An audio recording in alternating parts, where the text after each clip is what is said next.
Hi, this is Eric from Herbal-Pal. Today I'm going to be teaching you how to make your own homemade ground cuttlefish bones. So with cuttlefish bones, when they're ground into powder, they have many different applications. Once ground, you could put them on a wound to stop bleeding, or you could use them to brush your teeth if you have a lot of coffee or teeth stain, and that could help remove that yellowish stain and make your teeth nice and white. So what you want to do is you want to gather your cuttlefish bones, which if you're eating cuttlefish, you might see this very long bone inside it.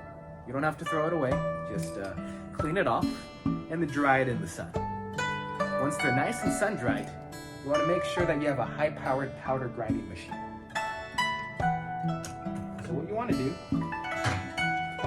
is take the bones, place them inside. Make sure that there's nothing else in the machine. You don't want to contaminate it. Close as needed.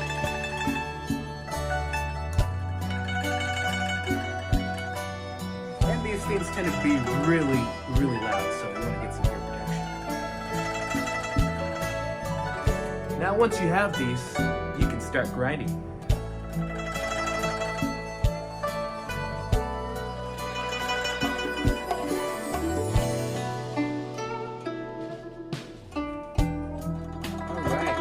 That it's finished grinding, make sure to be very careful.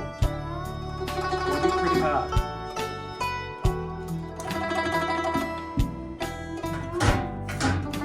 There you go.